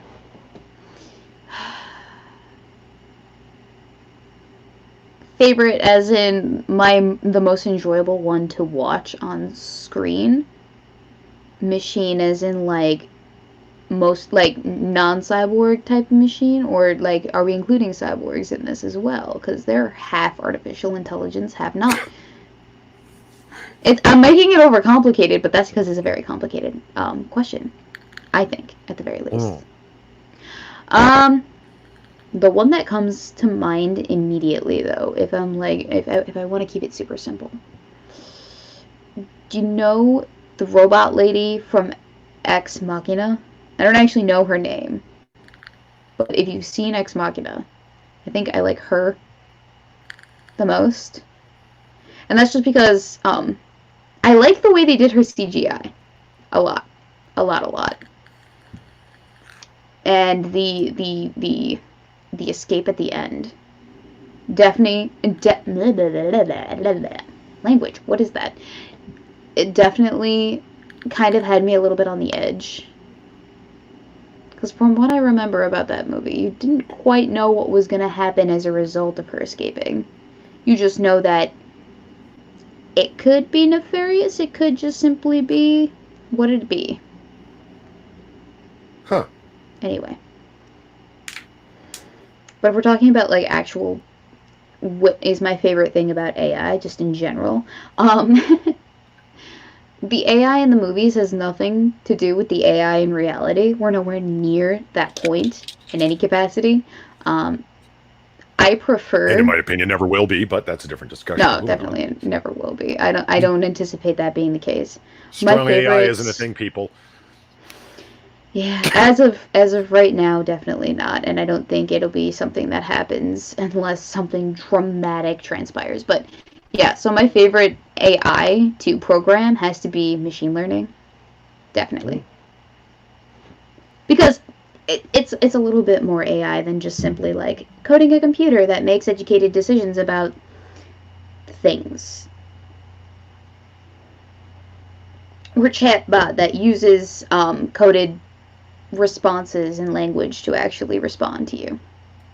It's not that exciting. Anyway, all right. So that takes us above time, actually. Thank you all to you. Thank you to you.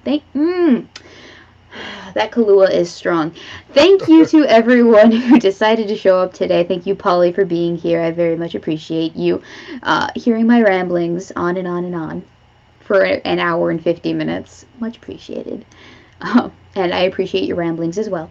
Thank you to chat for being here. Thank you to those who liked, commented, shared, subscribed, and to those who donated. Thank you so much. You guys are what makes this show happen. You are our sponsors, not Raid Shadow Legends. You guys are the ones who make this happen. So thank you very much. Polly, do you have anything to show? Just my channel, but I think the links are in the description anyway. But either way, there's my link in chat. So yeah, by all means, come over and be one of the few who subscribes to my channel. Fun stuff happens over there, including comic book curation, noir bar, and the occasional shit posting, editing video. And I've got 6 on the go. I'm chipping away at all 6 at the same time in a completely inefficient manner. So it's like I think in a number of weeks, all of a sudden I'm just going to drop 6 videos at one time, or I could take the advice that everyone's giving me and just finish one of them and get them up by next couple of days. We'll see. Oh, and coming up this Thursday, I'll be over on Sinatra's channel, and we're doing a gun stream, the long-awaited gun stream. Nice. Exciting. Okay, so in terms of my shilling, I have a video coming out this week. I don't know what day it's going to be live. I'm hoping before next Sunday it'll be live, but it involves a costume that I purchased from the Amazon that is at the house right now, but I can't do anything with it because I'm obviously not at the house. The script's already written. I just have to film the damn thing and then put it to the editor, and it will be live. It's going to be a doozy. I have a whole costume. It's not that sexy. But it'll be hilarious, I think, because I'll have like a fake mustache, like an actual genuine fake mustache. I'm super excited about it. Which, by the way, you guys made it happen from your generous donations. So, super hype. In addition to that, I'll probably have another video out next week after. But between then and now, we'll be back here next Sunday, same time, same place, same face, same otter. And so enjoy your weeks, everyone. Woohoo. Happy Sunday. Until then, everyone. Bye.